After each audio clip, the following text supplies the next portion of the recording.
हम लोग पढ़ने वाले हैं डीएनए पैकेजिंग के बारे में, है ना।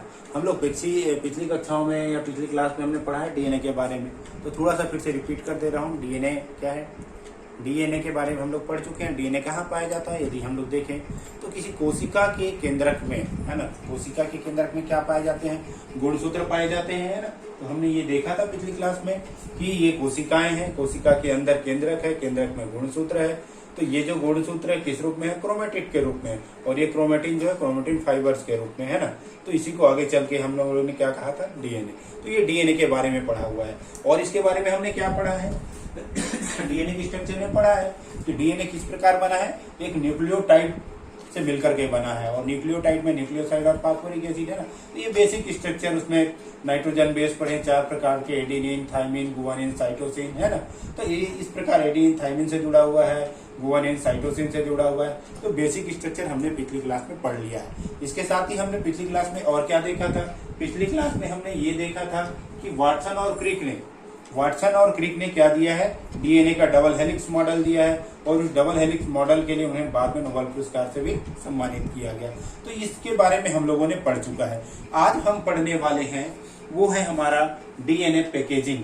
अर्थात डीएनए पैकेजिंग क्या है जानने का प्रयास करते हैं। डीएनए गुणसूत्रों पर पाए जाते हैं, और गुणसूत्रों के ऊपर डीएनए के विन्यास को डीएनए पैकेजिंग कहते हैं। अर्थात कि गुणसूत्र पर डीएनए किस प्रकार अरेंजमेंट है, उसकी क्या व्यवस्था है, उसको ही हम लोग वास्तव में क्या कहते हैं? डीएनए पैकेजिंग कहते हैं। अब देखते हैं कि इस डीएनए पैकेजिंग को समझने के लिए हमको 2 प्रकार के मॉडल दिए गए हैं। एक न्यूक्लियोसोम मॉडल है और दूसरा सोलेनॉइड मॉडल दिया गया है ना। तो आइए देखते हैं कि सोलेनॉइड मॉडल क्या है। तो उससे पहले हम ये जानते हैं कि गुणसूत्र में क्या है? क्रोमेटिड है, और क्रोमेटिड क्या है? क्रोमेटिन से मिलकर के बना है। तो क्रोमेटिन की इकाई क्या है? तो क्रोमेटिन की संरचनात्मक और क्रियात्मक इकाई देखें तो ये न्यूक्लियोसोम है। यही न्यूक्लियोसोम क्या है? जो हमारे क्रोमेटिन है उसके संरचनात्मक और क्रियात्मक इकाई है। अब एक न्यूक्लियोसोम की स्ट्रक्चर को देखें तो एक न्यूक्लियोसोम जो है प्रोटीन के ऑक्टोमर अर्थात 8 अणु, प्रोटीन के 8 अणु से मिलकर के बने होते हैं। ये 8 अणु कौन कौन से हैं? H2A, H2B, H3, H4। ये सब डबल पाए जाते हैं, 4 ऊपर पाए जाते हैं और 4 नीचे, है ना।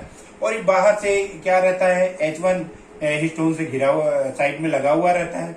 ये जो प्रोटीन के ऑक्टोमर है ये डीएनए के स्ट्रैंड से क्वाइल्ड होते हैं। जैसे हम लोग यहाँ पर अभी देखेंगे, एक मॉडल हमने बनाने का प्रयास किया है। ये देखिए, यदि इस पर देख रहे हैं तो ये 1 2 3 4, ये क्या है? इसको ऑक्टोमर है, 4 ऊपर है और 4 नीचे है ना।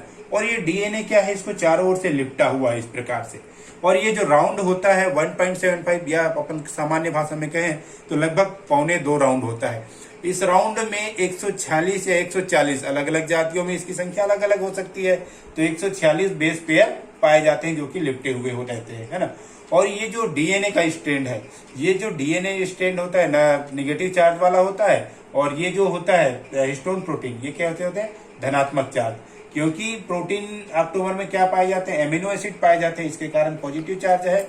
और इसमें क्या होता है? फास्फोरिक अम्ल पाए जाते हैं, इसलिए निगेटिव चार्ज होते हैं। तो इस प्रकार ये घिरा हुआ होता है ना। हमने एक और मॉडल बनाया है, इसको देखते हैं, आपको समझाने का प्रयास करते हैं।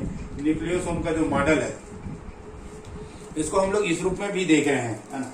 ये देखिए, यदि आप देखेंगे तो ये पूरा हमारा हिस्टोन है, हिस्टोन प्रोटीन है। हिस्टोन प्रोटीन में अभी जैसे हमने देखा H2A, H2B, H3 और H4 है।